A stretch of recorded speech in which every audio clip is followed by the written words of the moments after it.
కూర్చున్నా. అయితే ఈ రాత్రి ఒక అందమైన కుటుంబం, భార్యాభర్తలు, వివాహమైన వారు,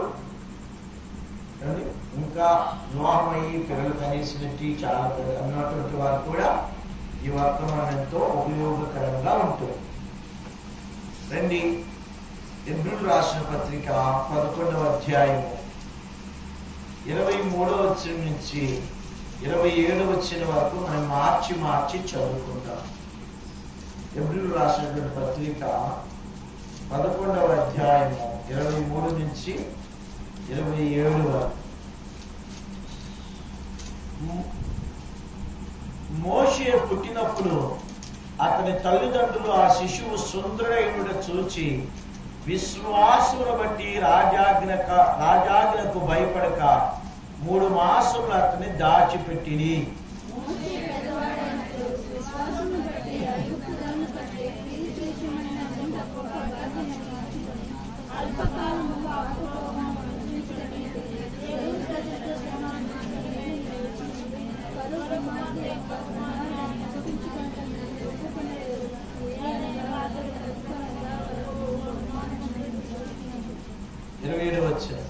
విశ్వాసమును బట్టి అతడు అదృశ్యుడైన వారిని చూచుచున్నట్టు స్థిర బుద్ధి గలవాడై రాజాగ్రహమునకు భయపడక ఐగుప్తును విడిచిపోయెను. ప్రార్థన చేసుకోండి.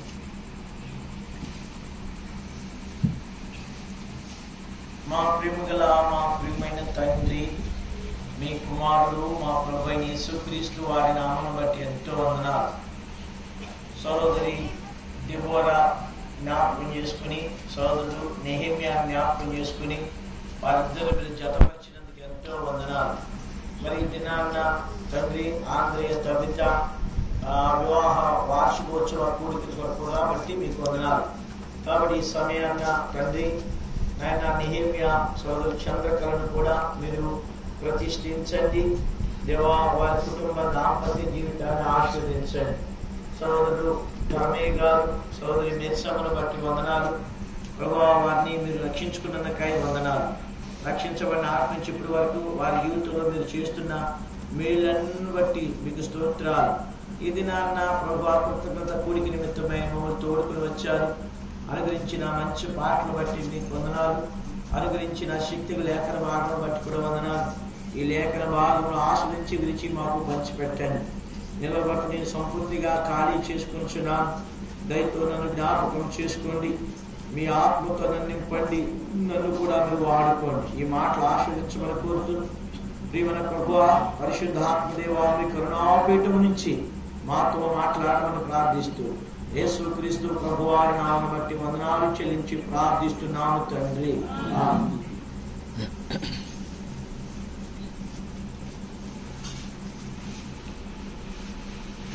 మనం ముందుగానే చెప్పబడిన ప్రకారం ఇక్కడ ఒక మంచి అందమైనటువంటి కుటుంబం.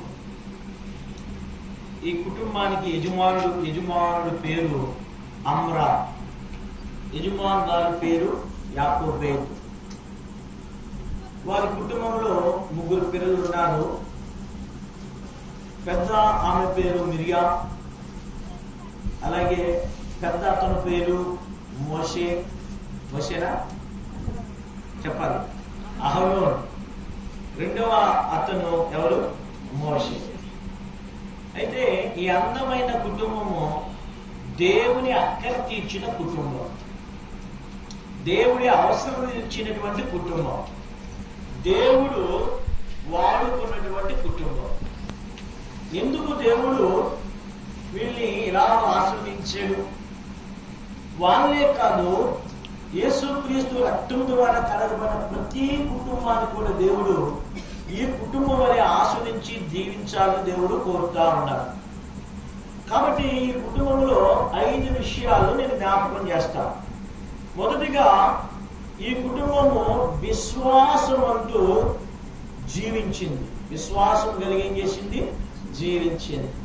రెండవదిగా వీళ్ళు విశ్వాసమును బట్టి రాజాజ్ఞకు భయపడలేదు.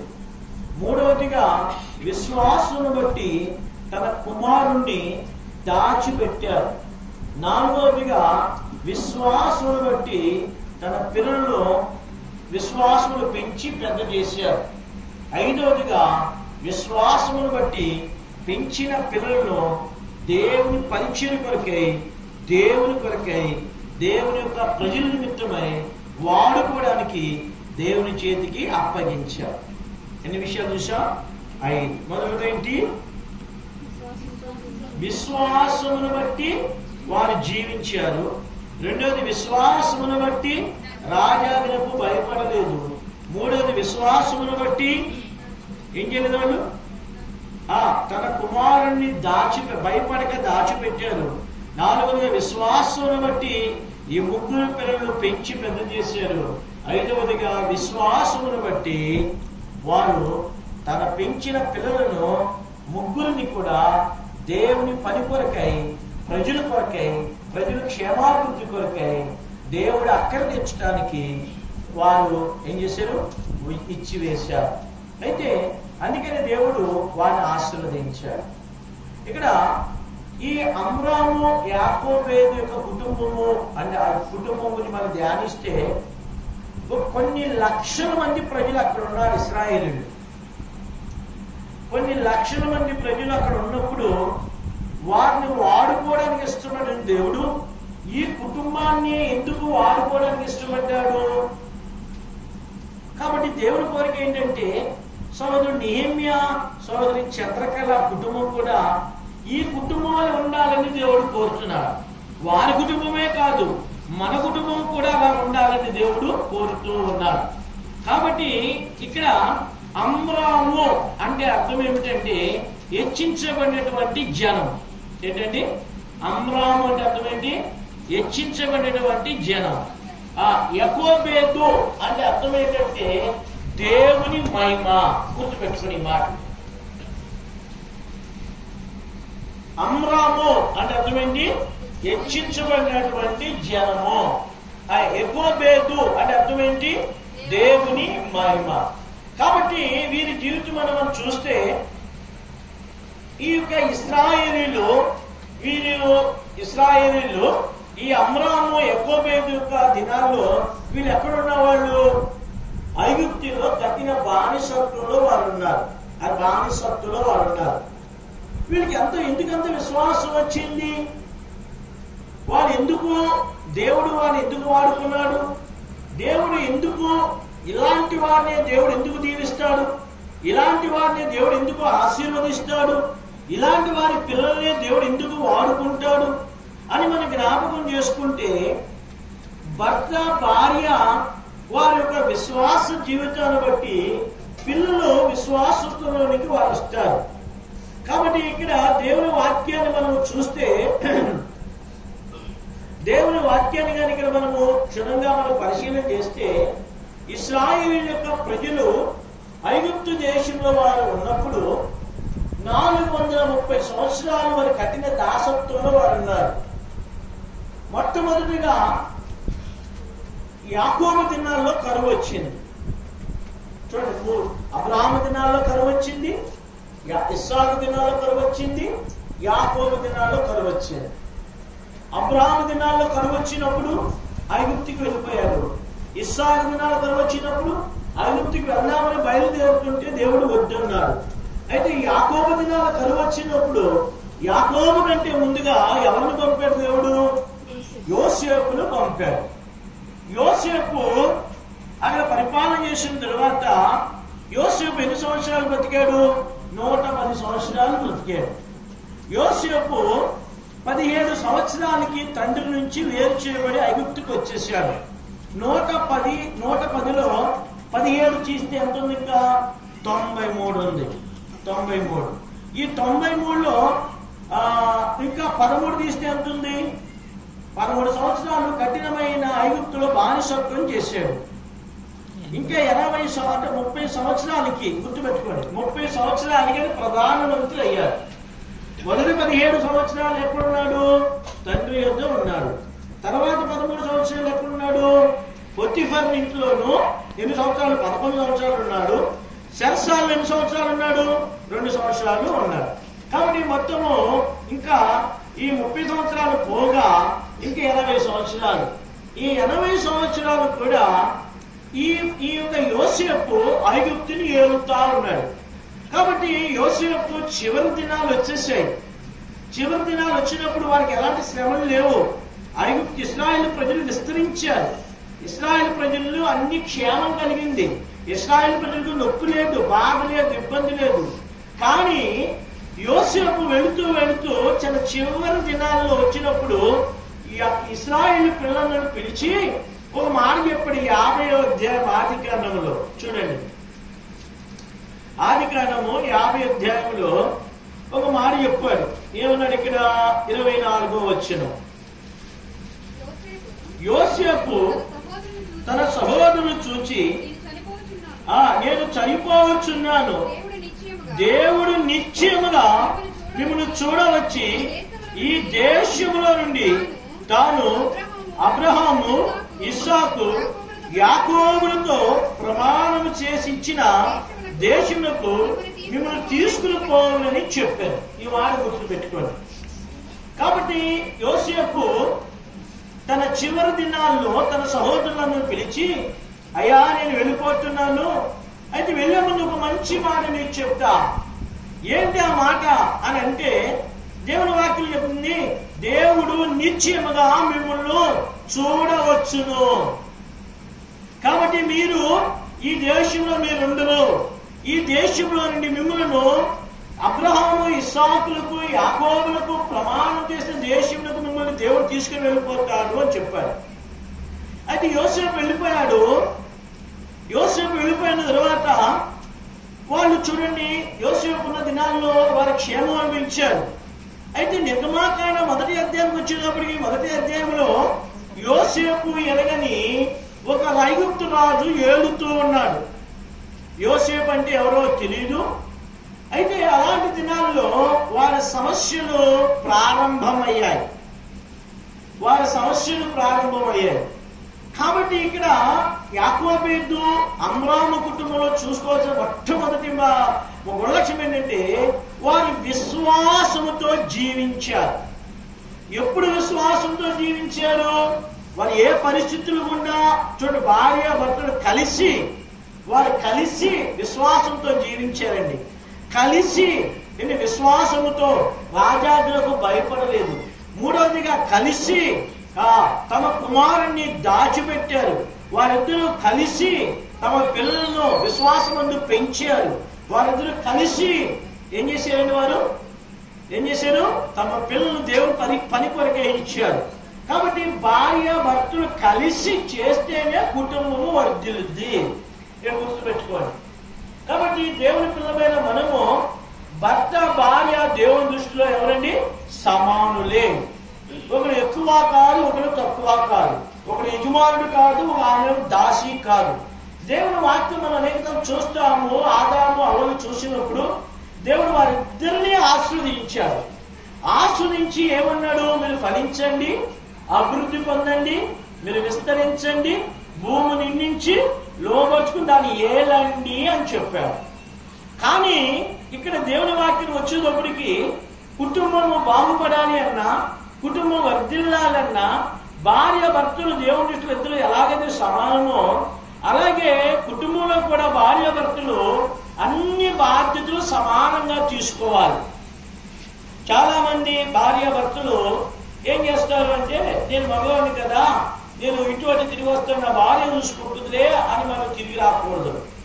అంటే భార్య విషయమే మనం పట్టించుకోవాలి, పిల్లల విషయమే మనం పట్టించుకోవాలి. కానీ వారిద్దరూ కలిసి చేశారు కనుక వారు చూడండి, ఇప్పుడు ఈ రోజుల్లో నేను చూస్తా ఉన్నాను, భర్త ఒక్కడే ఉద్యోగం చేసి భార్య ఇంట్లో ఉండి పిల్లలు అందరూ ఇంట్లో ఉండనుకోండి, ఆ భర్త ఎంతో కష్టపడి కుటుంబాన్ని ఏం చేస్తాడు? పెంచుతాడు. వారి ఇంట్లో అనేకమైన ఆర్థిక అక్కర్లు ఉంటాయి, ఆర్థికమైన వనరులు కావాలి, చాలా సమస్యలు గుండా వెళ్ళాలి. అలాగే భార్య భర్తలు ఇద్దరు కలిసి ఉద్యోగం చేస్తూ వారి కుటుంబాన్ని చూస్తూ ఉంటే వారి పిల్లలకు మంచి ఎడ్యుకేషన్ ఇప్పిస్తున్నారు, వారు మంచి గృహాలు కలిగి ఉంటున్నారు, వారు మంచిగా దేవుళ్ళు కూడా ఉంటున్నారు. కాబట్టి ఎలాగైతే భౌతికంగా ఇలాగ చేస్తున్నారో ఆత్మీయంగా కూడా భార్య భర్తలిద్దరు కలిసి ఈ విధముగా తన కుటుంబాన్ని కట్టుకోవాలి. ఉదాహరణకు పక్షులు చూస్తాం, నేను బాగా పక్షులు గమనిస్తూ ఉంటాను. పక్షులు ఏ ఆడపక్షి ఒక్కటే కష్టపడేది ఉంటుందా? గూడు కట్టేటప్పుడు 2 పక్షులు ఏం చేస్తాయి? పళ్ళు తీసుకొస్తాయి. ఆ తర్వాత పిల్లల గుడ్లు పెడుతున్నప్పుడు, పొదుగుతున్నప్పుడు, ఒకటి ఆహారానికి వెళ్ళినప్పుడు ఇంకొక పక్షి ఏం చేస్తుంటుంది? పొదుగుతూ ఉంటుంది. ఎందుకు పొదగాలి? ఒకవేళ మగపక్షి అనుకోవచ్చు, నా భార్య డ్యూటీ నేనెందుకు చేయాలి అని అనుకున్నాను అనుకోండి, గుడ్లు ఏమైపోతాయి? చల్లారిపోతాయి. వేరు రాదు, పిల్లలు రాదు. అందుకే 2 ఏం చేయాలి? పొదుగుతాయి. 2 పొదుగుతాయి. ఒకటి ఆహారం తేడానికి వెళ్తున్నప్పుడు, రెండవది కూడా ఇక్కడ గుడ్ల మీద కాపలా కాస్తుంది. రెండవది ఆహారం వెళ్ళినప్పుడు మొదటి వచ్చి అక్కడ ఉంటుంది. లేకపోతే గుడ్లు చల్లారిపోతాయి. రెండవది దుష్ట కాకులు వచ్చి గుడ్లు ఏం చేస్తాయి? ఎత్తుకుని పోతాయి. దుష్ట కాకులు వచ్చి ఎత్తుకుని పోతాయి. కాబట్టి ఇక్కడ మన దేవుని యొక్క వాక్యంలో మనం చూస్తే, ఇక్కడ ఈ కుటుంబం ఇంత వర్ధిల్లడానికి భార్యాభర్తలు ఇద్దరు కలిసి విశ్వాసంలో జీవించారు. ఎలాంటి సమయంలో విశ్వాసంలో జీవించారు అంటే, సుఖవంతమైన జీవితం వారు జీవించలా. గుర్తుపెట్టుకునే మాట. దీని వివాహం అయ్యే సమయానికి వారి నిండా ఎందులో ఉన్నారో చూడండి. ఇక్కడ 11వ వచ్చిన నుంచి చూడండి. కాబట్టి వారి మీద పెట్టిన భారములలో వారి శ్రమ పెట్టుటకు వెట్టి పనులు చేయించు అధికారులను వారి మీద నియమింపగా, వారి ఫరో కొరకు ధాన్యాదులను నిల్వ చేయు పీతోము రామశేషు పట్టణములను కట్టిరి. కాబట్టి ఈ యొక్క ధాన్యాదులు నిల్వ చేసే ఆ గిడ్డలను ఎవరు కట్టారు? మొట్టమొదటిగా ఎవరు కట్టారు? ఇశ్రాయేలీలా? అబ్రామా? ఎవరు కట్టారు? యోసేపు కట్టాడు. యోసేపు విస్తారమైన ధాన్యాన్ని ఏం చేశాడు? సమకూర్చాడు, ఆహారం నిల్వ చేశాడు.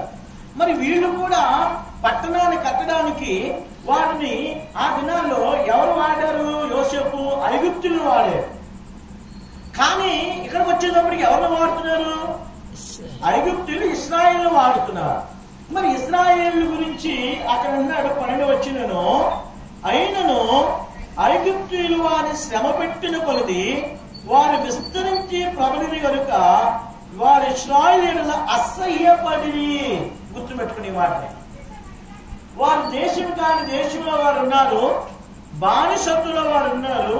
ఇలాంటి సమయంలో ఇప్పుడు ఐగుప్తులు ఇశ్రాయేలు ప్రజల్ని ఏం పెట్టారండి? మిక్కిలి శ్రమ పెట్టారు. మిక్కిలి శ్రమ. కాబట్టి ఇక్కడ ఉదాహరణకు ఐగుప్తు స్త్రీని ఒక ఆమె మిక్కిలి శ్రమ పెడితే పారిపోయింది. ఎవరామె? ఆగరు పారిపోయింది. ఆగరు ఏం చేసింది? పారిపోయింది. మరి ఇక్కడ ఐగుప్తులేమో ఇశ్రాయేలీయులను ఏం చేస్తారు? శ్రమ పెడుతున్నప్పుడు ఇప్పుడు ఇశ్రాయేలు పారిపోరు. ఒకటేనా? కొన్ని లక్షల మంది ఉన్నారు, అసహ్యపడుతున్నారు. అంతేకాదు చివరికి వచ్చేటప్పటికి 14 వచ్చిన చివరికి అంటారు, ప్రాణములు విసిగించిరి. చూడండి, దేవుని ప్రజల యొక్క జీవితాలు సుఖవంతంగా ఉండవు. గుర్తుపెట్టుకోండి. ఎందుకంటే మన దేవుడు పరీక్షించే దేవుడు, మన దేవుడు పరిశోధించేటువంటి దేవుడు. ఈ పరిశోధించినప్పుడు దీనిని నువ్వు జయించాలి అంటే మా భార్య భర్తల్లో ఏం కలిగి ఉండాలి? విశ్వాసాన్ని కలిగి ఉండాలి. ఎందుకు విశ్వాసాన్ని కలిగి ఉండాలి? బైబిల్ ఏం చెప్తుందంటే, విశ్వాసం లేకుండా దేవునికి ఇష్టమైనట అసాధ్యము. గుర్తుపెట్టుకునే మాట. విశ్వాసం లేకుండా దేవునికి ఇష్టమైనటువంటి ఏంటి? అసాధ్యం. కాబట్టి వీళ్ళకి ఇంత విశ్వాసం ఎక్కడి నుంచి వచ్చింది? ఏమండి? వాక్యం ఉందా వారికి? లేకపోతే సంఘం ఉందా? యేసు ప్రభువు యొక్క శిలువ, మరణ, భూస్థాపన, పునరుత్థానము, అపోస్తులు అక్కడ ఉన్నారా? లేదా బోధించే బోధకుడు ఉన్నారు అక్కడ? మరి అలాంటి దినాల్లో వాక్యం లేదు, సంఘం లేదు. అలాంటి దినాల్లోనే ఒక కుటుంబం దేవుని కొరకు విశ్వాసం కలిగి జీవిస్తే, ఈ క్రొత్త నిబంధన సంఘంలో యేసుక్రీస్తు రక్తం కిందకు వచ్చిన మనము, యేసుక్రీస్తు యొక్క ఆ రక్తంతో విమోచించబడిన మనము, సంఘం ఉంది, అపోస్తులు ఉన్నారు, దేవుని వాక్యాన్ని బోధించే వారు ఉన్నారు, సహవాసం ఉంది. మనం నిరాశలు ఉన్నప్పుడు, నిస్సులో ఉన్నప్పుడు దేవుని వాక్యం మనం బోధించబడుతుంది. ఈ దినాల్లో మనమెంత మన కుటుంబాలు ఎలా కట్టుకోవాలి? విచారకరమైన సంగతి ఏంటంటే, వాక్యము లేనప్పుడు, యేసుక్రీస్తు వారు రానప్పుడే పరిశుద్ధులంతా పరిశుద్ధంగా జీవిస్తే, క్రొత్త నిబంధనలు వచ్చేటప్పటికి విశ్వాసమైన మనము ఎప్పుడో తప్పిపోయాం. విశ్వాసం వీళ్ళకి ఎక్కడి నుంచి వచ్చింది విశ్వాసం అంటే, వెళుతూ వాళ్ళ తాత ఏం చెప్పెళ్ళాడు తాత? వాళ్ళు పెంచి పోషించిన తాత ఏం చెప్పాడు? చెప్పండి, ఎవరా తాత? ఎవరు? యోసేపు. మిమ్మల్ని మీ పిల్లలు పెళ్లి పోషించారు, భయపడద్దు అని పోషించాడు. వెళ్ళేటప్పుడు ఏం చెప్తున్నాడు? ఇప్పుడు నిశ్చయముగా దేవుడు మిమ్మల్ని చూడవచ్చును. కాబట్టి అబ్రహాముతోను, ఇస్సాకుతోను, యాకోబుతోను దేవుడు ఏదైతే ప్రమాణం చేశాడో ఆ దేశానికి మీరేం చేస్తారు? వెళ్ళిపోతారు. ఇప్పుడు యోసేపు సమాధిలో బాక్స్ లో పెట్టబడ్డాడు. అది ఏం చేయబడదు? పాడవదు. సుగంధ ద్రవ్యాలతో సిద్ధపరిచారు. ఇప్పుడు ఉదాహరణకు యోసేపు వెళ్ళిపోయిన 100 సంవత్సరాలు అయిపోయింది. ఈ 100 సంవత్సరాలు కూడా ఇశ్రాయేలు ఎదురు దేని వరకు చూస్తున్నారు? మాకు ఎప్పుడు విడుదల వస్తుంది, ఎప్పుడు విడుదల వస్తుంది. కాబట్టి 100 సంవత్సరాలు అయిపోయింది, ఒక తరం వెళ్ళిపోయింది. 200 సంవత్సరాలు వచ్చారు, 200 సంవత్సరాలు కూడా వెళ్ళిపోయారు. 300 వచ్చారు, 3వ తరం కూడా వెళ్ళిపోయారు. 4వ తరం అమ్రాము యాకోబు దగ్గరికి వచ్చినప్పటికి వారి జీవితము తన పితృడైనటువంటి యోసేపు చెప్పినటువంటి ప్రవచనము మాట, దాని మీద వారు ఏం చేశారు? లక్ష్యం ఇచ్చారు. కాబట్టి మనము కూడా, మీ కుటుంబాలు కూడా దేవుని వాక్యం మీద లక్ష్యం ఉంచాలి. ఎందుకు దేవుని వాక్యం మీద లక్ష్యం ఉంచాలి? పేతురు భక్తుడు చూడండి ఏం చెప్తున్నాడు. పేతురు రాసినటువంటి 2వ పత్రిక, 2వ పేతురు పత్రిక 1వ అధ్యాయము చూడండి 19వ వచనం చూడండి. మరియు ఇంతకంటే స్థిరమైన ప్రవచన వాక్యం అనుకున్నది, తెల్లవారి వేకువ చుక్క మీ హృదయంలో ఉదయించే వరకు ఆ వాక్యము చీకటి గల చోటున వెలిగించు దీపమైనట్టున్నది. దాని యందు మీరు లక్ష్యం ఉంచినలా మీకు మేలు. ఇక్కడ అపోస్తలుడైన పేతురు ఒక సంగతి చెప్తున్నారు. యేసుక్రీస్తు ప్రభువారు, ఆయనతో పాటు యోహాను, యాకోబు, పేతురు రూపాంతరం పొందినప్పుడు, రూపాంతరం పొందలేని యేసుతో రూపాంతరం పొందారు. ఆ రూపాంతరం పొందినప్పుడు మోషే, ఏలియాలు వచ్చారు. వారు యేసు ప్రభువుకి నిద్రలో గురించి మాట్లాడుతున్నారు. అప్పుడు ఒక దివ్యమైన స్వరం వారు విన్నారు. ఈయన నా ప్రియ కుమారుడు, ఈయన యందు నేను ఆనందించుచున్నాను. ఒక మేఘవారు కప్పింది. ఈ మేఘవారు కప్పగానే అది చూసి సంతోషించలేదు. కానీ దానికంటే చూడండి, చూసినటువంటి అద్భుతాల కంటే, చూసినటువంటి దర్శనము కంటే ఏది ముఖ్యమని పేతురు గారు చెప్తున్నాడు? ఏం చెప్తున్నాడండి? దేవుని వాక్యం ముఖ్యం. మీ జీవితాలు బాగుపడాలి అంటే, మీ జీవితాలు కట్టబడాలంటే, మీ కుటుంబాలు కట్టబడాలంటే వాక్యమే. ఈ వాక్యము అందుకంటే ఏంటంటే, అంత దివ్యమైన స్వరాన్ని విన్నాము, అంత రూపాన్ని చూసాము, అది మంచిదే. దానికంటే ముఖ్యంగా ఏంటండి?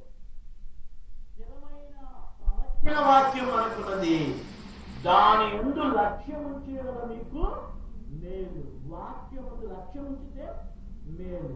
అందుకే అమ్రాము యాకోబు తన తాత అయినటువంటి యోసేపు చెప్పి వెళ్ళిపోయిన తర్వాత ఆ మాట యందు వారు లక్ష్యం ఇచ్చారు. కాబట్టి విశ్వాసమును బట్టి వారు ఏం చేశారని చెప్పిన జీవించారు.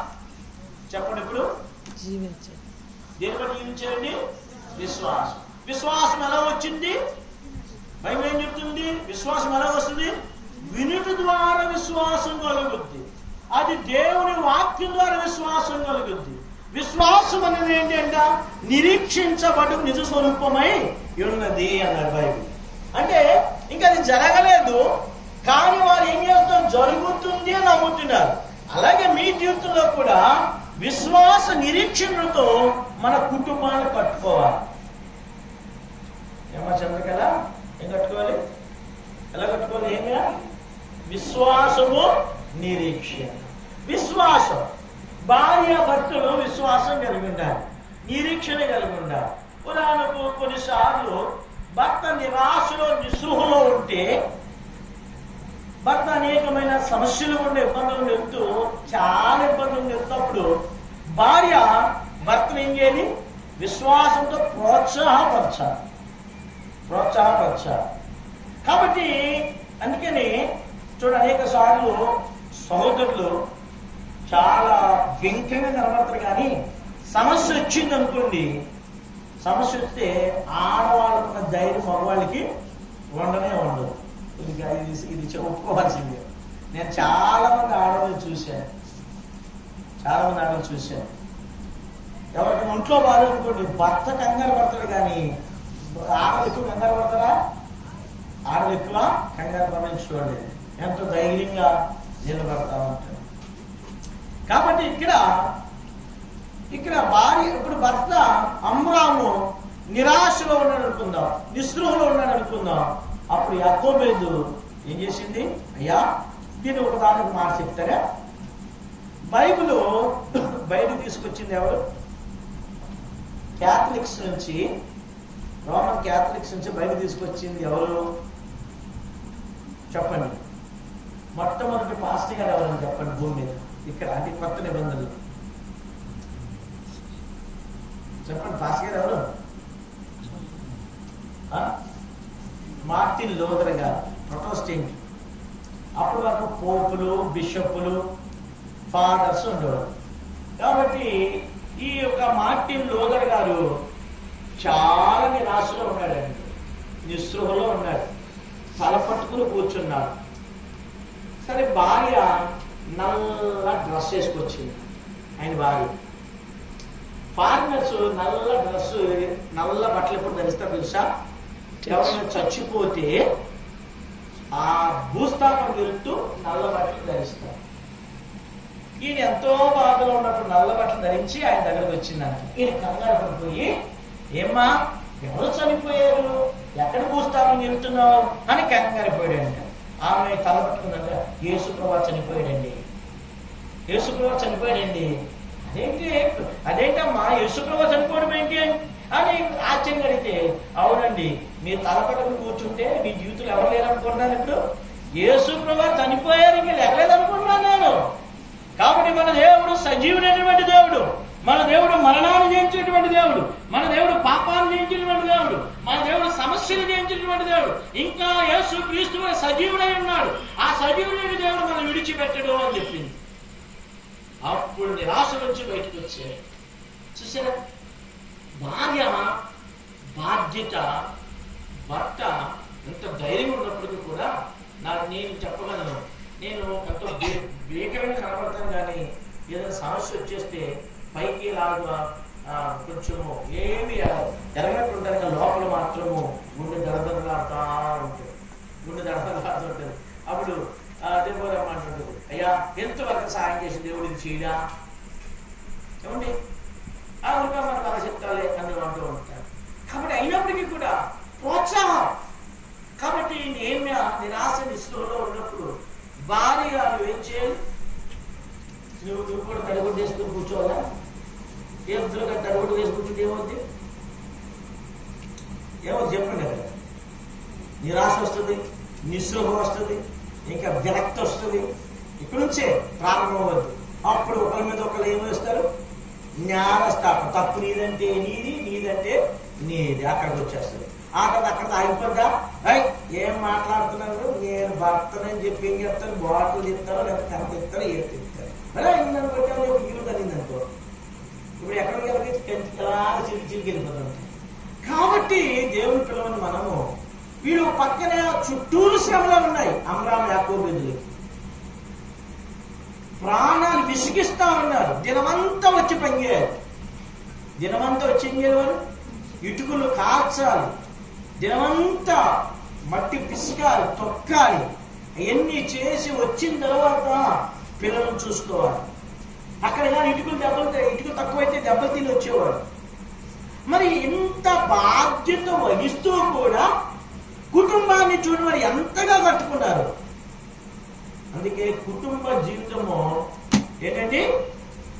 కుటుంబ జీవితం ఏంటి? ప్రాముఖ్యమే. మనం ఎన్ని చేసినా కుటుంబము చాలా ప్రాముఖ్యం. అందుకే ఇక్కడ నూతనంగా జతపరచబడిన సోదరి చంద్రకళ నెహెమ్యాకు దేవుడు చెప్పే మాట ఏంటంటే, విశ్వాసముతో కుటుంబాన్ని కట్టుకోవాలి, విశ్వాసంతో జీవించాలి. విశ్వాసంతో జీవించాలంటే విశ్వాసానికి మూలం ఏంటి? దేవుడు, దేవుని యొక్క వాక్యం. మొదలు వాడు అంత విశ్వాసం రావడానికి కారణం ఏంటంటే, నిశ్చయముగా దేవుడు మిమ్మల్ని చూడవచ్చును. మీ సమస్యల్లో దేవుడు చూడవస్తాడు. దేవుడు యేసుప్రభు రక్తంతో కడగబడిన ఎవరిని కూడా దేవుడు ఏం చేయడు? విడిచిపెట్టడు. అందుకే దావీదు అంటాడు కదా కీర్తన 30 అధ్యాయంలో, సాయంకాలం ఏడుపు వచ్చి రాత్రి ఉండిన ఉదయం ఏం కలుగుద్ది? ఏం కలుగుద్దండి ఎలీషా గారు? సంతోషం కలుగు. ఏం కలుగుద్దండి? సంతోషము కలుగు. కాబట్టి అందుకే కోరాహ కుమారులు కీర్తన 46 అధ్యాయం 1 వచ్చిన ఏమంటారంటే, దేవుడు మనకు ఆశ్రయము దుర్గమై ఉన్నాడు, ఆపత్కాలములో ఆయన ఎవరిని నమ్ముకొనదగిన సహాయకుడు. కాబట్టి దేవుడు నమ్ముకొనదగిన సహాయకుడు అండి. ఒకవేళ అయ్యా వీళ్ళని చూడండి, దావీదు ఏమంటాడు?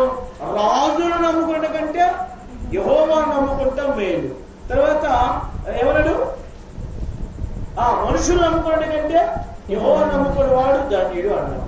కాబట్టి మనుషులకు నమ్ముకోవడం కంటే భార్య కావచ్చు, భర్త కావచ్చు, పిల్లలు కావచ్చు, బంధువులు కావచ్చు, మొట్టమొదట మనం ఎవరిని విశ్వసించాలి? దేవుని విశ్వసించాలి. తరువాత అక్కడ బైబిల్ ఏం చెప్పిందంటే, మనుషులు ఎవరిని నమ్మొద్దు అన్నాడు. అందుకే మీకా 7లో అంటాడు, నీ ముఖ్య స్నేహితులు కూడా నమ్మొద్దు అన్నాడు. నీ కౌగిట్లో దాన్ని కూడా ఏం చేస్తున్నాడు? నమ్మొద్దు అన్నాడు. ఎవరు నమ్మాలి? ఉదాహరణకు సంసోను ఎవరు నమ్మాడు? దెలీలా కౌగిట్లో దెలీలా నమ్మాడు. ఆ దెలీలానే ఏం చేసింది? అప్పచెప్పింది. కాబట్టి అట్లాగే ప్రతిదీ ఉంటాయి. కానీ మనం ఏం చేయాలంటే, మొట్టమొదటిగా దేవుని మన విశ్వాసంతో మన కుటుంబాన్ని, దాంపత్య జీవితమును మనము జీవించాలి. రెండవదిగా వారు చేసిన రెండవది ఏంటి? రండి, హెబ్రీ రాసిన పత్రిక 11వ అధ్యాయములో వారు రాజాజ్ఞకు విశ్వాసం బట్టి ఏం చేయలేదు? రాజాజ్ఞకు భయపడలేదు. అప్పటికే మోషే క్షమించండి, అప్పటికే మిరియాము అహరోను పుట్టారు. ఈ మిరియాము అహరోను పుట్టే సమయానికి ఒక శాస్త్రం ఏమొచ్చిందంటే, ఆడపిల్లని మీరు బ్రతకనీయండి, మగపిల్లని కానుపెంగేలి చంపేయాలి అన్నారు. అలాగే చాలా మంది చంపబడ్డారు. అయితే అక్కడ కొంతమంది చంపబడ్డారు.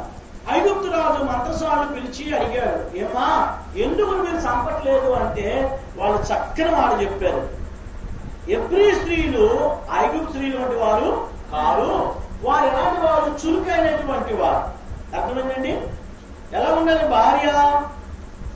ఏమా చంద్రకళ భార్య ఎలా ఉండాలమ్మా? మరి డిమ్ముగా ఉండకూడదు. ఎలా ఉండాలి? చురుకు. బైబిల్ ఏం చెప్తుంది? చురుకుగా ఉండుట ఎంత బంగారం కంటే గొప్ప భాగ్యం ఉందా? ఎలా ఉంది? చురుకుగా ఉండుట గొప్ప భాగ్యం.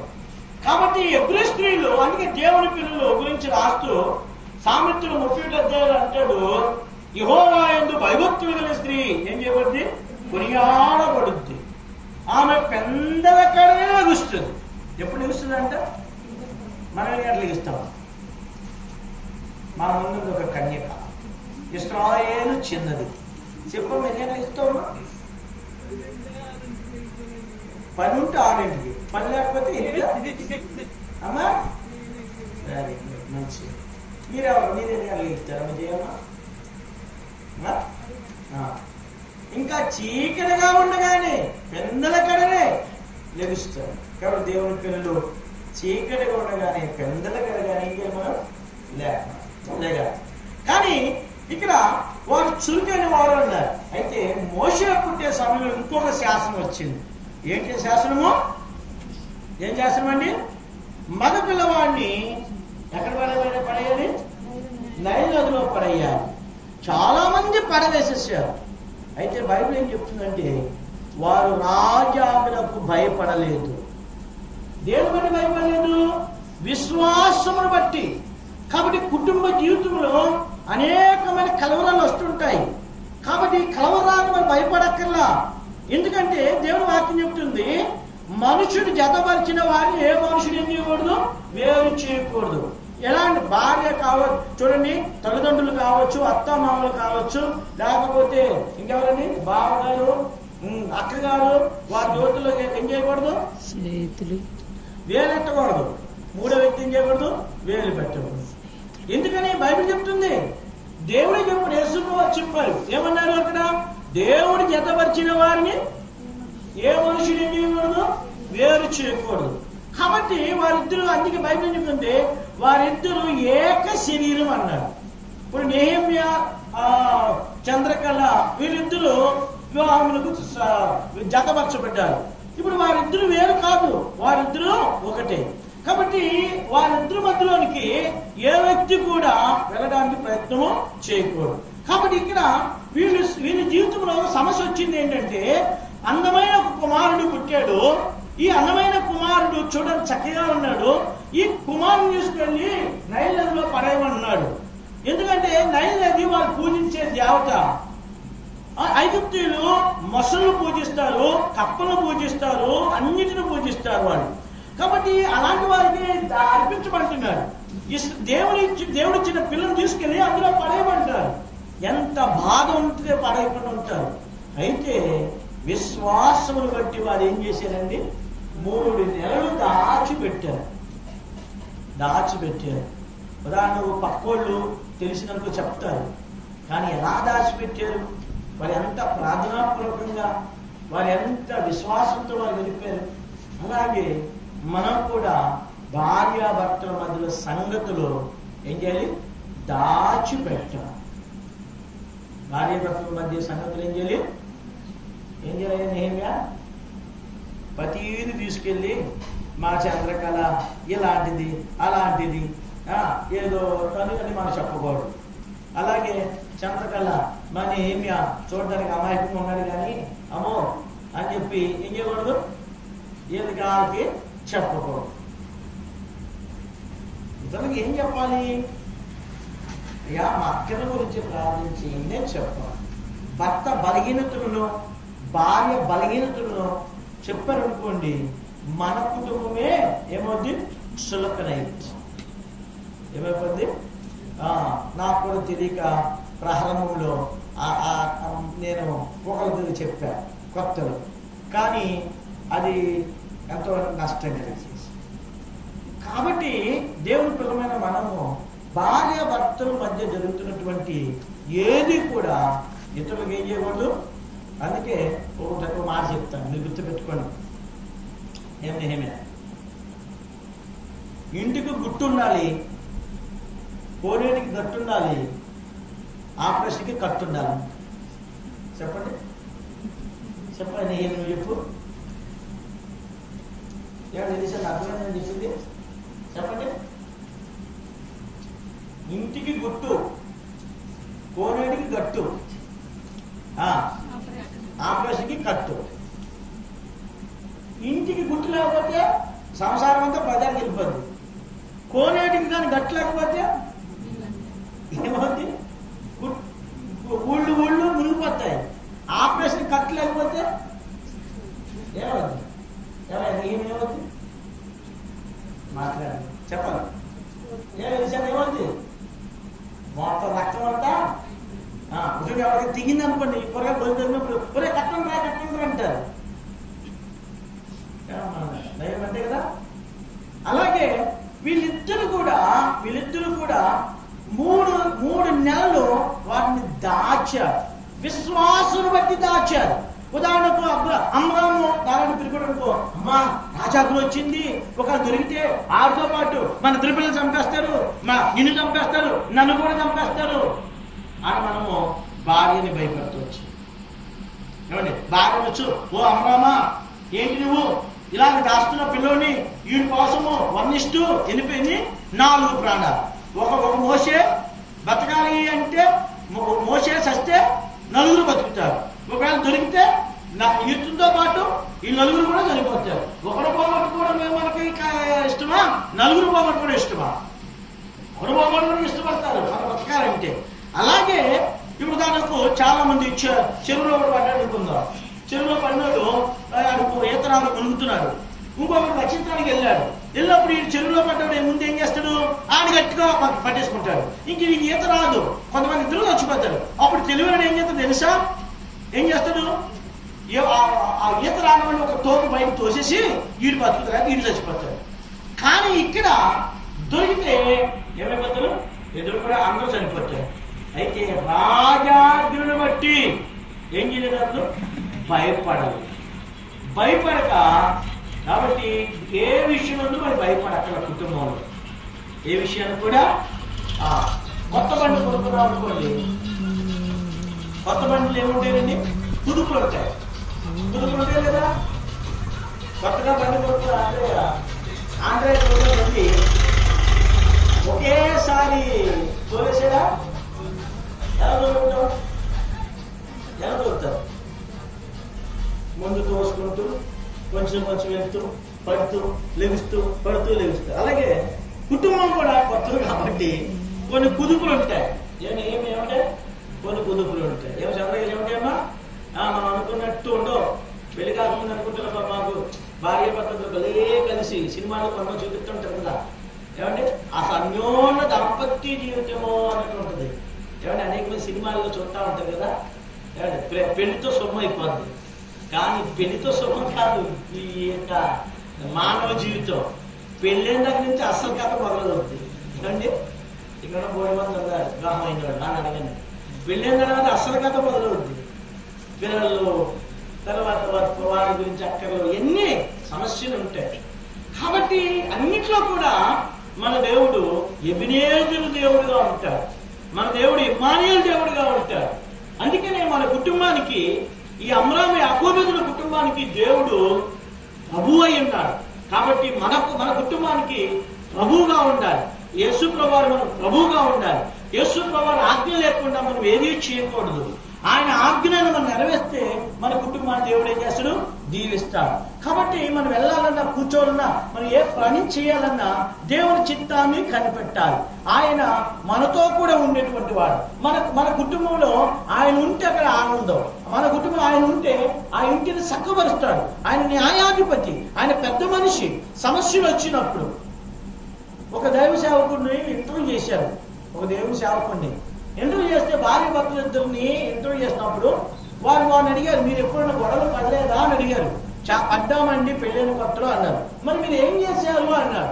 భార్య భర్త గొడవ పడినప్పుడు అంట భర్త వెళ్ళి మోకరించి ప్రార్థన చేస్తారంట, ప్రభువా తప్పు పని క్షమించు. భార్య వెళ్ళి అక్కడికి ఆవిడ మోకరించి ప్రార్థన చేస్తుంది. అప్పుడు ప్రార్థన అయిన తర్వాత ఎవరి ముందు వెళ్ళాలని ఎదురు చూస్తున్నారు. ఎందుకంటే భార్య తగ్గించుకుని వెళ్తే భర్త ముందు ఏమైపోతారని, భర్త తగ్గించుకుని వెళ్తే భార్య ముందు ఏమైపోతారని అనుకున్నప్పుడు ఒకేసారి ఇద్దరు లేచి వచ్చాడంట. ఆవిడ అనుకుంది సమాధానం పడాలని, ఆవిడేసింది సమాధానం ఈ లేచినప్పటికీ చూసారా అక్కడ వారి అన్యోన్య దాంపత్య జీవితం అక్కడ కలిసి. కాబట్టి అలాగన ఉండాలి. అందుకే రాజాదులను భయపడక ఎన్ని నెలలు దాశారండి, 3 నెలలు వారు దాశారు. మూడవదిగా క్షమించారు, రాజాజ్ఞలకు భయపడలేదు. రెండోది ఏం చేయలేదు, రాజాజ్ఞలకు భయపడలేదు.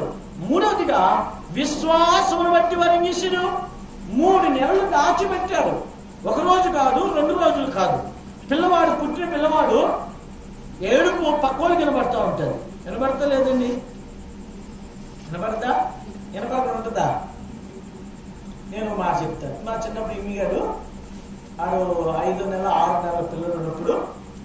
అప్పటి నుంచి నలుగు పెట్ట మొదలు పెట్టాను. సంవత్సరం అంతా పెడతా ఉండేవాడు.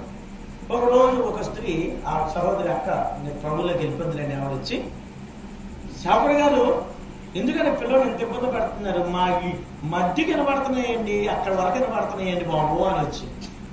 పిల్లలు ఏడుపులు పక్క వినపడితే వినపడవా, మరి ఎందుకు వినపడకుండా వెళ్ళాసేను చూసారు. విశ్వాసమును బట్టి వారు భయపడలేదు. ఏంటి పోతే పోయిందని ఏం చేశారు, వారు దాచిపెట్టారు. మూడు చూశారు. మొదటిది ఏంటి, విశ్వాసంలో జీవించారు. విశ్వాసమును బట్టి ఏం చేయలేదు, రాజాజ్ఞలు ఏం చేయలేదు, భయపడలా. రాజాజ్ఞలు ఉన్నాయి, అనేక ఆజ్ఞలు ఉంటాయి. దేవుని ఆజ్ఞ కంటే ఏది ముఖ్యం కాదు, గుర్తు పెట్టుకోండి. అందుకే కదా శత్రుకు మేషకు అబద్ధులుగా ఒక రాజాజ్ఞ వచ్చింది. ఏమని రాజాజ్ఞ వచ్చింది, మా దేవతను పూజించుము లేకపోతే అగ్నిగుండాల్లో వేస్తాము అన్నారు. అప్పుడు క్షమించాలి, శత్రుకు మేషకు అబద్ధులు ఏమన్నారు, మా దేవుడు రక్షించినను రక్షించకపోయినను మీ దేవునికి మేము నమస్కారం చేయము, పూజించాం, ఓ నెబుకద్నెజరు అన్నారు. అప్పుడు వారు ఇచ్చిన సాక్ష్యాన్ని బట్టి ఆయన ఏమన్నాడు తెలిసి, నెబుకద్నెజరు వచ్చి రాజాజ్ఞను ఏం చేసిన వారు వ్యర్థపరిచారు విశ్వాసమును బట్టి. ఎందుకని, యూదులు దేవుడు తప్ప ఎవరు మోకరించరు. అలాగే నీవు నేను కూడా దేవుని కంటే ఏది ఎక్కువ కాదు, మొట్టమొదటి దేవుడే. కాబట్టి ఏ ఆజ్ఞ సరే దేవుని తగ్గిన తర్వాతనే. కాబట్టి అందుకే రాజాజ్ఞ బయలుదేరిన దానియేలు దినాల్లో ఏ దేవుని పూజించకూడదు, ఎక్కడ ప్రార్థన చేయకూడదు, ఏది ఏం చేయకూడదు ఉన్నప్పుడు దానియేలు బాహటముగా మేడ మీదకి వెళ్ళాడు. యెరూషలేము వైపు తలుపులు తెరిచాడు, యెరూషలేము వైపు తిరిగి ప్రార్థన చేశాడు. దాన్ని బట్టి ఏం చేశారు, ఎక్కడ పడేశారు, సింహం బోన్లో పడేశారు. సింహం బోన్లో ఎలా ఉన్నాడు, ధైర్యంగా ఉన్నాడు. కాబట్టి వేసిన రాజు మాత్రం భయపడుతున్నాడు. రాత్రంతా ఉపవాసం చేశాడు. పొద్దున లేచి ఆ సింహం బోన దగ్గరికి వెళ్ళి ఒక కొటేషన్ చెప్పాడు. అక్కడ ఏం కొటేషన్ అది, ఏమన్నాడు, జీవముగల దేవుని సేవకుడు దానియేలు, నీవు అనుదినము సేవించు, నీ దేవుడు నిన్ను రక్షించాడు. కాబట్టి వీళ్ళు అనుదినం ఏం చేస్తున్నారు, అమ్రామ్ యాకోబేదులు సేవిస్తున్నారు. కాబట్టి దేవుని పిల్లలు మీ ఇద్దరు కూడా అనుదినము దేవుని ఏం చేయాలమ్మా, ఏం చెప్పు, సేవించాలి. వాక్యము ప్రార్థన ఎందు ఏం చేయాలి, సేవించాలి.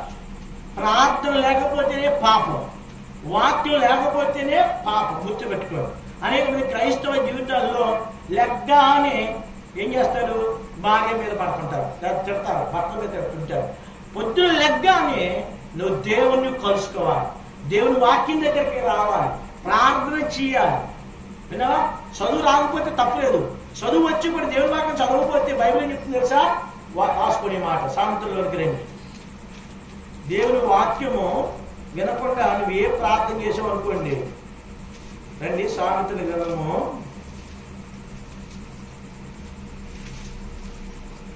28వ అధ్యాయం. ఈ మాట చదవండి. 28వ అధ్యాయం 9వ వచనం. ధర్మశాస్త్రం వినబడకుండా చెవిని తొలగించుకోవాలని ప్రార్థన చేయు. ఏంటండి, దేవుని వాక్యం చదవకుండా, అంటే చదువు వచ్చి, చదువు రాని వారికి దేవుడు కృపణిస్తాడు. చదువు వచ్చి నువ్వు పొద్దున్న లేచి దేవుని వాక్యం చదవకుండా నువ్వు ఎంత ప్రార్థన చేసినా ఆ ప్రార్థన బైబిల్ ఏం చెప్తుంటే ఏమో, ధర్మశాస్త్రం వినబడకుండా తన చెవులు తొలగించుకుని చేయి ప్రార్థన ఏమో. కాబట్టి దేవుని పిల్లలు వాక్యం చదవాలి, ప్రార్థన చేయాలి. అందుకనే ఈ దానియేలు గురించి సాక్ష్యం ఇస్తున్నాడు, అనుదినము నువ్వు సేవించిన దేవుడు నిన్ను రక్షించేనా. అప్పుడు దానియేలు కోపం వచ్చిందా, నా గురించి తెలీదా, నేను ఎలా ఉంటావు నీకు తెలీదా అన్నాడా, అనలేదు. ఏమన్నాడు తెలుసా, ఏమన్నాడు, రాజాను చిరంజీవి అవునుగాక. అప్ప కీడు చేసిన వాడికి ఏమని ఆశ్రయిస్తున్నాడు. అందుకే దేవుని పిల్లలు ఎప్పుడు కూడా చేపించకూడదు. ఎందుకని, బైబిల్ ఏం చెప్తుందంటే, చూడండి మాట్లాడండి మళ్ళా కీర్తనలో 109వ అధ్యాయం చూడండి 17వ వచనం. శపించుట వానికి ప్రీతి కనుక అది వారి మీదకి వచ్చినది, దేవుని యందు వానికి ఇష్టం లేదు కనుక అది వానికి దూరమైంది. చూసారా? కాబట్టి దానియేలు ఎందుకు రాజు శపించలేదు? ఎందుకంటే శపించుట వారికి ప్రీతి కనుక అది వాని మీదకు, ఎవరైతే శపిస్తారో వారి మీదకి ఆ శాపం వస్తుంది. దీవుని వారికి ఇష్టం లేదు కనుక ఆయన దీవుని ఎక్కడ ఉంది? దూరం ఉంది.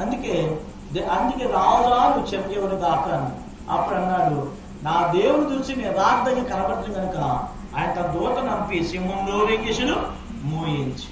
అలాగే ఐగుప్తీయుల యొక్క సైనికులకు వినబడకుండా దేవుడు వారి చెవుల్ని మూసేశాడు.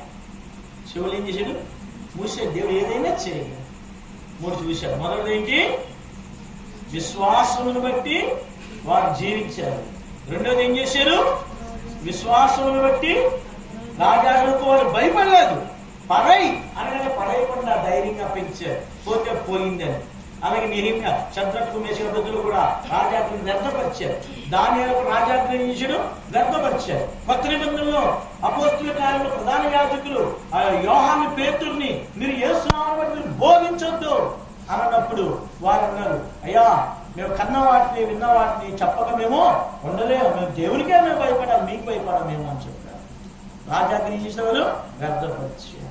అందుకే బైబిల్ ఏం చెప్పింది తెలుసా? నన్ను కనపరచేవారు నేను కనపరుస్తాను. వారు దేవుని కనపరిచారు కనుక దేవుడు వారి కుటుంబాన్ని కాపాడారు. మీరు కూడా మీ కుటుంబాలని, మీరు కుటుంబం ద్వారా దేవుడు మీరు కనపరిస్తే దేవుడు మిమ్మల్ని కనపరుస్తాడు. 3. నాలుగవది ఏంటి? విశ్వాసంతో పిల్లలు ఏం చేశారు? పెంచారు. విశ్వాసంతో పిల్లలు ఏం చేశారు? పెంచారు. చూడండి ఎలాగా మిరియాం ఉంది. మొట్టమొదటిది అంటే అయిపోతుంది కనుక తొందరగా ముగిస్తాను నేను. మొట్టమొదటి ప్రవక్త్రి ఏమండి? అప్పటి వరకు అబ్రాహాము గురించి దేవుడు సాక్ష్యం ఇచ్చాడు అబీమెలెకుతో. అతడు ప్రవక్త, అతడు ప్రార్థన చేయొచ్చిన ఇశ్రాయేలు అబ్రాహాము సంతానంలో నుంచి వచ్చిన మొట్టమొదటి ప్రవక్త్రి ఎవరమే? మిరియాం గురించి మనం చూస్తే చూడండి, ఆమె ఏం చేసింది? తంబుర చేత పట్టుకుంది. మొట్టమొదటిగా పాట కట్టింది ఆవిడే. ఏ పాట కట్టింది? యెహోవాను గానము చేసేదము ఏకముగా. చూడండి, యెహోవాను గానము చేసేదము ఏకముగా, మనకు రాజకురాయని ఆయన మహిమ పాడెదము, ఆయనను ఆరాధించెదము, ఆయనే దేవుడు మనకు. చూడండి, కాబట్టి మొట్టమొదటి ప్రవక్త్రి ఆమె. రెండవదిగా ఆమె ఆట పాడేవాళ్ళుగా ఉంది. మూడవదిగా ఏంటి? ఇంకండి తంబుర వాయించేదిగా ఉంది. నాలుగోదిగా ఆమె చూసి స్త్రీలు వెంబడించారు. ఆమె లైఫ్ ఒక ఎగ్జాంపుల్ లైఫ్ గా ఉంది, ఒక మోరల్ లైఫ్ గా ఉంది. చూడండి ఎలా పెంచాడు, ఎంత జ్ఞానం ఇచ్చాడు దేవుడు వాళ్ళకి. చూడండి, మిరియాం తెలివిని చూస్తే ఈ యొక్క పెట్టులో యాకోబు పెట్టి స్టెఫన్ అన్నాడు, నేను నీళ్ళలో వదిలేను అన్నారు, కానీ స్టెఫన్ ఏమన్నాడు? బయట పారవేయబడ్డాడు అన్నాడు. మోషే గురించి ఏం చెప్పాడు?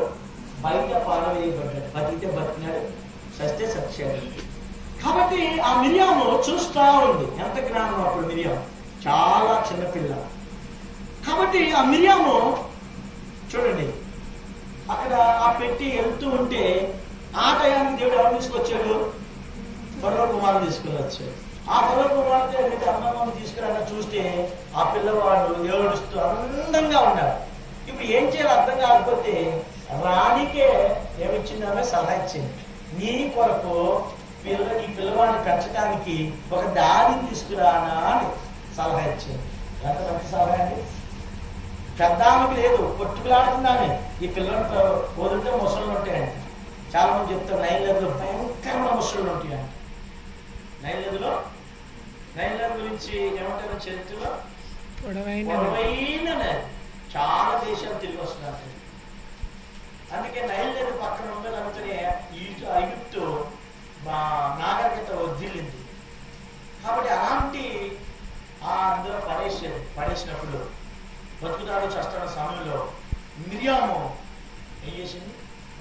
మ్యారేజ్. ఇప్పుడు ఆమె వెంటనే ఏం చేసింది? సరే ఉంది.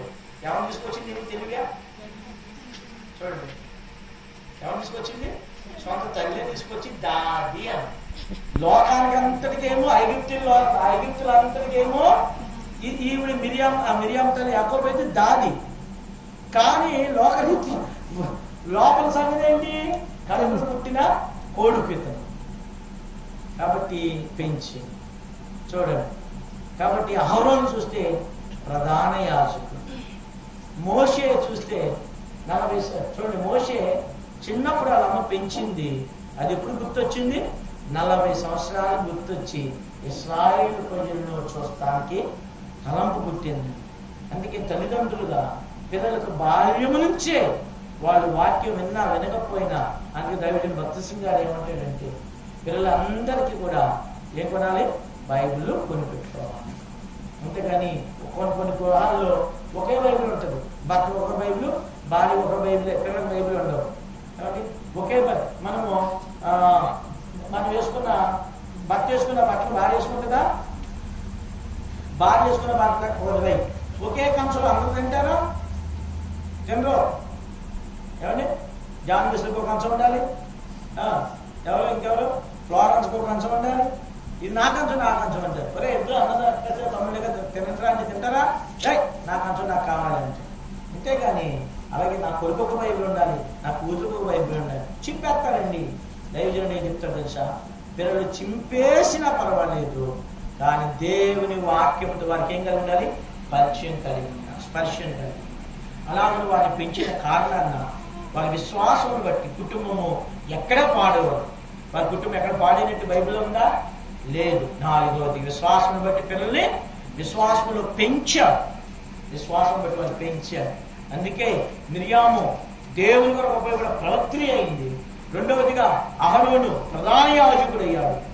3వదిగా మోషే దేవునితో ఏంటి ముఖాముఖి ఎరిగిన ప్రవక్తగా చేయబడ్డాడు.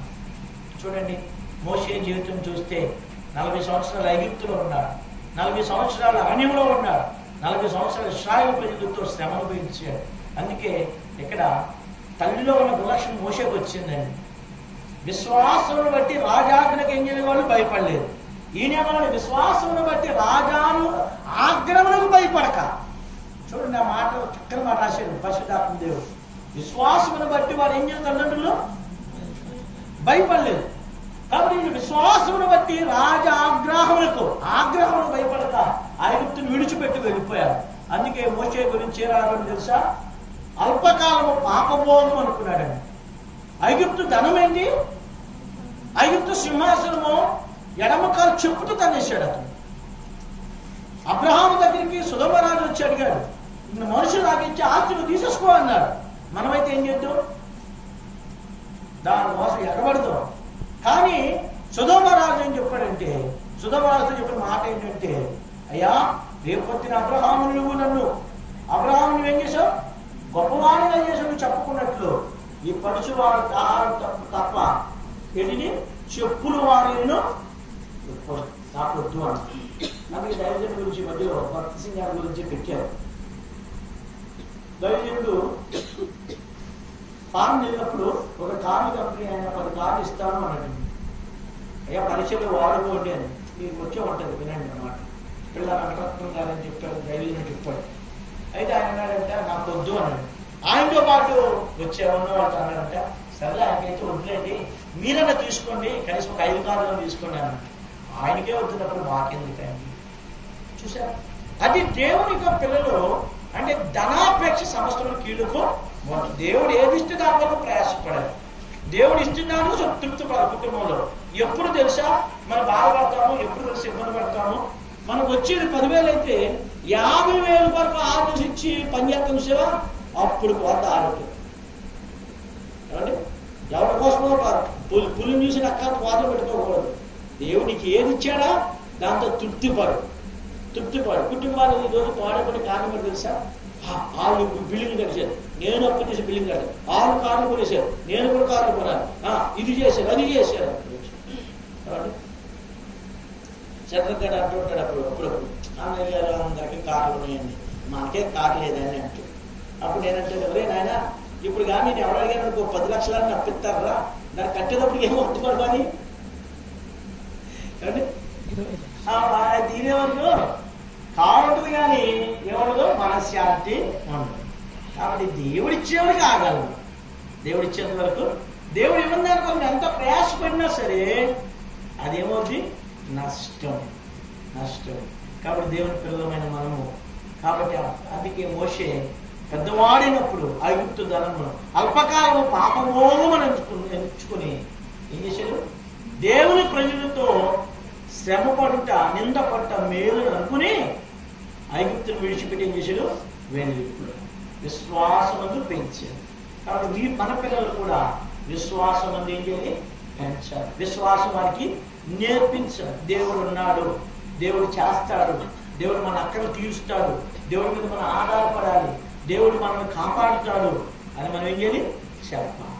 కాబట్టి అలా చెబితేనే వినుడి ద్వారా ఏం కలుగుతుంది? విశ్వాసము కలుగుతుంది. ఇతనికి ఇంత విశ్వాసం రావడం కారణం ఎవరు? వారి అమ్మ నాన్నలే. వారి అమ్మ నాన్నలు చూడండి, ఇప్పుడంటే తల్లిదండ్రులు పిల్లలు ఎవరితో ఫోన్లు ఇచ్చి చెప్తున్నారు. చిన్నప్పుడు పిల్లలు పడుకున్నప్పుడు ఏడ్చేటప్పుడు ఏం చేసేవారండి? పెద్దలు చెప్తారు. ఏం చేసేవారండి? ఏమని తెలిసే కదా. పిల్లలు నిద్రపోకపోతే ఏం చేసేవాడు? పక్కన వేసుకుని ఇచ్చేవాళ్ళు. ఇంకా క్రైస్తవులకి మాకు ఏం చెప్పాలి తెలిసే పిల్లలకి? అబ్రహాము కథలు, ఇస్సాకు కథలు, యాకోబు కథలు. మనం ఏం కథలు చెప్తాం? మీ నాన్న ఇలాంటోడు, మా అమ్మ అలాంటోది, మా తాత ఇలాంటోడు, ఇలాంటోడు, ఆంధ్ర ఇలాంటోడు, సంఘంలో వచ్చిన సేవకుడు ఇలాంటోడు, సేవకుడు ఇలాంటిది. ఏమండి ఇది చెప్తారు పిల్లలకి. భార్యాభర్తలు మాట్లాడుకున్నప్పుడు పిల్లలు ఉండదు, గుర్తుపెట్టుకోండి. ఎవరి గురించి మాట్లాడుకోకూడదు. మేము ఎప్పుడు కూడా మా ఇల్లు ఉన్నప్పుడు ఎవరితో ఏదో విషయం మాట్లాడుకున్నప్పుడు అక్కడ ముందు మేము మాట్లాడము. ఎందుకు మాట్లాడము? పిల్లలు పసి మనసు కలిగిన వాడు. ఉదాహరణకు నేను వసంత దెబ్బలాడుకున్నా. ఉదాహరణ నేను పరిగెత్తుకుని వెళ్ళి మా దెబ్బలమ్మకు చెప్పి వసంత మంచిది కాదు, చెడ్డది, ఇది ఇలా చేసింది, అలా చేసింది, ఎంత ప్రేమించి అన్నది. నేను వసంత ఒకరుతాను. ఆ పచ్చి పడితే అది వస్తుందిగా వసంత ఎలా చూస్తారు? చెప్తూ రాదు. దాన్ని గుర్తు పెట్టుకోండి. అందుకే భార్యాభర్తలో మాట్లాడుకోవడంలో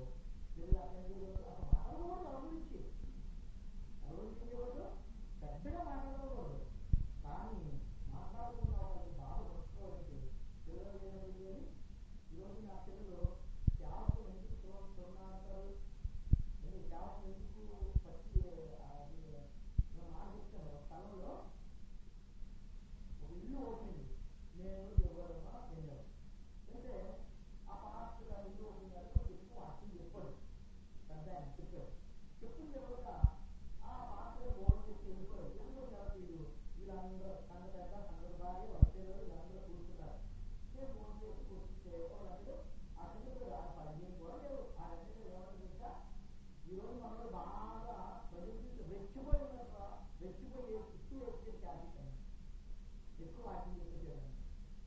అంత పక్కపక్కగా చెప్తారు.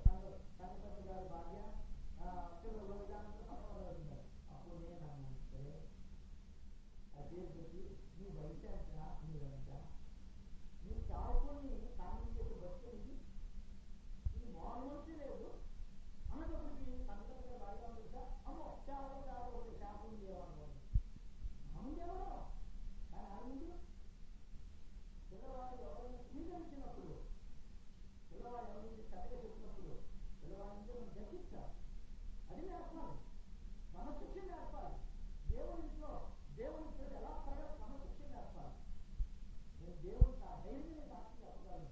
ఏ రోజు కూడా మరి గారికి ఈ ఇలాంటి అలాంటి ఈ విధానం తప్పలేదు. ఎందుకు లేకుండా ఈ రోజున మనము అసలు మన చుట్టూ పాఠకులు లేకపోతారు. కాబట్టి పిల్లల చేతిలో జాగ్రత్త గుర్తుపెట్టుకోండి. ఏ షాప్ గురించి కానీ, ఏ కథల గురించి కానీ, పరిచయాల గురించి కానీ, ఎవరు విశ్వాసం గురించి కానీ పిల్లలకి ఏం చేయకూడదమ్మా?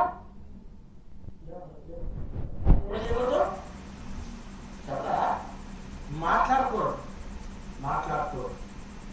నేను ఒకటి చెప్తాను మా అమ్మకి, రే నేను చెప్తారు. ఇప్పుడు దేవుని సాక్షి చెప్తారు, ఒరే పలానా వాళ్ళు అందరూ మన 5 స్థానం ప్రజలు నా కష్టం ఉన్నప్పుడు నన్ను ఆడుకున్నారన్న, నా సమస్యలు ఉన్నప్పుడు నా వెనకాల ఉన్నారన్న, వాళ్ళు మనం ప్రేమించాలని చెప్తారు. ప్రతి వ్యక్తి గురించి నేను చెప్తాను, పలానా ఆయన నేను బాధలో ఉన్నప్పుడు నన్ను విడిచిపెట్టి వెళ్ళలేదు, కాబట్టి నా ఎంతే ఉన్నారు, నేను ఏడిస్తే వాళ్ళు ఏడ్చారు, నేను బాధపడితే వాళ్ళు బాధపడ్డారు, నేను ఎక్కడికి వెళ్తే నాకు వాళ్ళు వచ్చారు, వీళ్ళందరినీ వాళ్ళు ఒకవేళ దేవుడిని పై స్థితికి తీసుకెళ్తే వాళ్ళ పిల్లలను మేలు చేయి అని నేను చెప్తాను. కాబట్టి మీరు అలా చెయ్యండి. ఇలా అమ్రామ్ యాకోబు బదులు పిల్లలు పెంచారు. 5వదిగా చివరిది వారు పెంచిన పిల్లలను ఎవరికి ఇచ్చారు? దేవునికి. మనం ఇస్తామా? దేవుని పని మనం ఇస్తామా? దేవుని పని బట్టి మనము తెలుసా? ఒక అమ్రాము యాకోబు 30 లక్షల మంది ప్రజలు రక్షణ కొరకు వీళ్ళు నిలబడ్డారన్న సంగతి మనకు తెలుసా? ఒక కుటుంబంలో ఆ కుటుంబం లేకపోతే వేరే కుటుంబం వాడుకుంటాడు దేవుడు. ఆ కుటుంబాన్ని బట్టి 30 లక్షల మంది ప్రజలకు దేవుడు ఏం కలిగేసాడు? విడుదల విమోచనాన్ని కలుగు చేసి. కొన్ని ఐగుప్తుకి వెళ్ళిన తర్వాత, ఐగుప్తు నుంచి బయటకు వెళ్ళిన తర్వాత కూడా దేవుడు ఎన్నోసార్లు ఇశ్రాయేలు ప్రజలను చంపుదాం అనుకున్నాడు.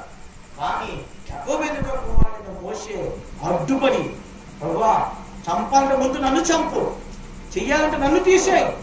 చూడండి, అన్ని లక్షల మంది ప్రజలు వెనకబెట్టి ముందు ఆయన ఉగ్రత తీక్షణ కొరకు ఎదురుపడ్డాడు. ఒకసారి ఇశ్రాయేలు ప్రజలు సణుగుతున్నప్పుడు, అగ్ని మండుతున్నప్పుడు, తెగులు వస్తున్నప్పుడు మోషే చెప్పాడు, అహరోను నువ్వు దుర్మార్గులను చేతపట్టుకుని చచ్చిన వారికి బతికిన వారికి మధ్య నిలబడమన్నప్పుడు అహరోను ప్రాణాన్ని సైతం ఏంటి వ్యాధి వచ్చేస్తుంది. ఉదాహరణకు కరోనా వచ్చేస్తుంది, ఒకరిగా వచ్చేస్తుందనుకోండి, ఇక్కడ ఆగిపోవాలంటే ఎవరు ధైర్యం నిలబడగలరా? ఎవరు నిలబడలేడు, ఈ మారిపోతాడు. కానీ అహరోను ఏం చేశాడు తెలుసా? ఒత్తేపోయింది నాకు అని చెప్పి దుర్మార్గ చేతపట్టుకుని నిలబడ్డాడు. ఇశ్రాయేలు ప్రజలందరినీ అక్కడ కాపాడాడు. మోషే కూడా దేవుని సన్నిధిలో ఎన్నోసార్లు కాపాడాడు. కాబట్టి ఒక కుటుంబము దేవుని చేత వాడబడిన కుటుంబం. అందుకే వారు చేసిన దాన్ని బట్టి ఈ రోజు కూడా మనం చెప్తాం. కాబట్టి నా ప్రియమైన సోదరులాగా అమ్రాము యాకోబు కుటుంబాలే నెహెమ్యా చంద్రకళ కుటుంబం ఉండాలని దేవుడు కోరుతున్నాడు. అలా ఉండాలి అంటే మనం 5 విషయాలు చూసాం. మొదటిదేంటి? చెప్పు. మొదటిదేంటి? విశ్వాసంతో ఏం చేశారు? ఏమా గడి చెప్పు చంద్రకళ. విశ్వాసంతో జీవించారు. రెండోది ఏం చేశారు? విశ్వాసం బట్టి రాజాలకు భయపడ్డా. మూడవది విశ్వాసమును బట్టి తన కుమారుని దాచిపెట్టారు. నాలుగవది విశ్వాసమును బట్టి పిల్లలను పెంచారు. ఐదవదిగా విశ్వాసమును బట్టి పెంచిన పిల్లలను విశ్వాసమును బట్టి ఎవరి చేతిలో పెట్టారు? దేవుని చేతిలో పెట్టారు. పౌలు చేతిలోనికి ఒక తల్లి పెట్టింది. ఎవరు? దేవునికే తీసుకొచ్చి ఎవరి చేతిలో పెట్టింది? పౌలు చేతిలో పెట్టింది, దైవజనుడి చేతిలో పెట్టింది. కాబట్టి ఎలీషాని తీసుకొచ్చి ఎలియా చేతిలో పెట్టారు. దైవజనుడి చేతిలో పెరిగారు. దైవజనుడి చేతిలో పెరిగినప్పుడు దైవజనుడి కంటే ఎక్కువగా రెండింతల ఆత్మ ఎలీషా వచ్చింది. ఇది మనం చూసాం యూత్ రిట్రీట్ లో. యెహోషువ 20 సంవత్సరాలకు వచ్చాడు. ఎవరి దగ్గరికి వచ్చాడు? మోషే దగ్గరికి వచ్చాడు. ఎన్ని సంవత్సరాలు మోషే దగ్గర తర్ఫీదు పొందాడు? 40 సంవత్సరాలు పొందాడు. చూడండి, 50 సంవత్సరాల యుద్ధానికి 40 సంవత్సరాలు తర్ఫీదు పొందాడు. ఏ రోజు కూడా ఇంటికి వెళ్ళలేదు.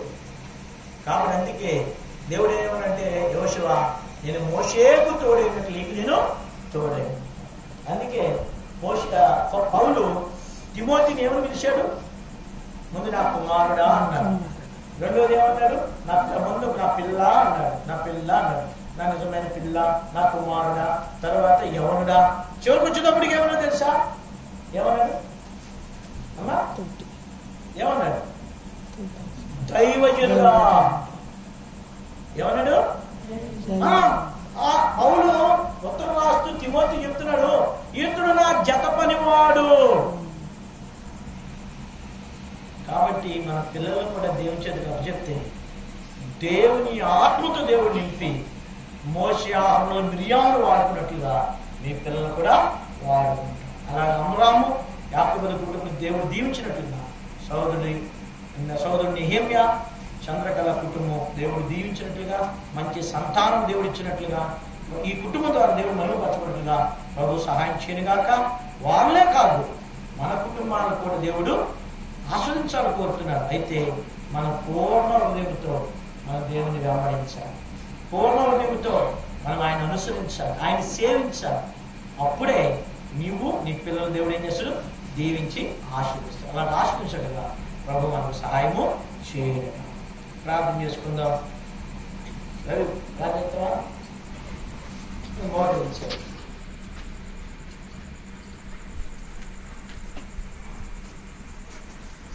మా ప్రేమ గల మా ప్రియమైన తండ్రి, మీ కుమారుడైన యేసుక్రీస్తు ప్రభువు వారి నామం పెట్టున్నారు. ఈ రాత్రి మీ కుమారుడైన యేసుక్రీస్తు వారి వారు జరిగించిన పరిచయం బట్టి వందనాలు. దేవా, అమ్రాము యాకోబుల కుటుంబాన్ని మా మధ్యకు తీసుకుని వచ్చారు. వారు 5 అంతల విశ్వాసాన్ని మీరు మాకు చూపించారు. అలాగే వారి కుటుంబం దీవించినట్లుగా దేవా, నెహిమ్యా చంద్రగల కుటుంబం దీవించండి. దేవా, వారికి పరిశుద్ధమైన సంతానాన్ని దయచేయండి. వారి మిమ్మల్ని నమ్మకంగా సేవించులో సాయం చేయండి. అలాగే సోదరుడు ఆంధ్రయ్య తవిట వారి బిడ్డలు జ్ఞాపకం చేసుకోండి, వారిని కూడా మీరు ఆశీర్వదించండి. అలాగే చేరువచ్చిన వారందరినీ పేరు పైన దీవించమని ప్రార్థిస్తున్నాము. అలాగే సోదరుడు ధర్మయ్య గారు, సోదరి మెరసమ్మ గారిని ఆశీర్వదించు, వారి కుటుంబాన్ని దీవించు. ఇక్కడ చేరువచ్చిన వారిని ఆశీర్వదించమని కోరుతూ విత్తపడిన వాటిని మీరు ఫలింపచేయండి. 30 60 పక్షుల సహాయం చేయమని ప్రార్థిస్తూ మమ్మల్ని మీ చేతులకు అప్పగించు. యేసుక్రీస్తు ప్రభువారి నామమును బట్టి వందనాలు చెల్లించి ప్రార్థిస్తున్నాము తండ్రి, ఆమేన్. మన తండ్రి దేవుని యొక్క ప్రేమయు, కుమారుడైన యేసుక్రీస్తు కృపయు, పరిశుద్ధాత్మిక అనియతమైన సహవాసము సమాధానము చేరువచ్చిన మనకును సకల పరిశుద్ధులకును, అలాగే ఈ రోజున వివాహ వార్షికోత్సవం జరుపుకున్న ఆంధ్రయ్య తవిటాకును, అలాగే నూతనంగా జతపరచబడిన నెహిమ్యా చంద్రకళ కుటుంబానికి దేవుడు తోడి ఉండి కాచి కాపాడి కీర్తన గ్రంథము 46వ అధ్యాయము మొదటి 5 వచ్చినాము, మొదటి వచ్చిన 5 వచనము వారి పక్షంగా నెరవేర్చి ఇక్కడ చేరవచ్చి మనల్ని కూడా ఆస్వాదించి దీవించి అందరిని ఆస్వాదించును గాక. ఆమేన్. నిత్య జీవము చేపాటి సత్యవేదము చేబూని, నిత్య జీవము చేపాటి సత్యవేదము చేబూని, పవిత్ర హృదయములతో పోరాడుడి విజయముతో, పవిత్ర హృదయములతో పోరాడుడి విజయముతో, విశ్వాస సహితముగను ప్రకటించుడి యేసుని, విశ్వాస సహితముగను ప్రకటించుడి యేసుని.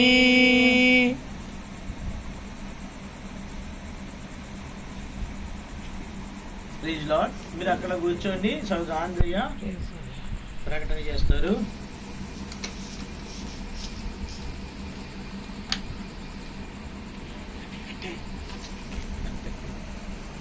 చెప్పు, వెళ్ళిపోవాలా ఉండాలి?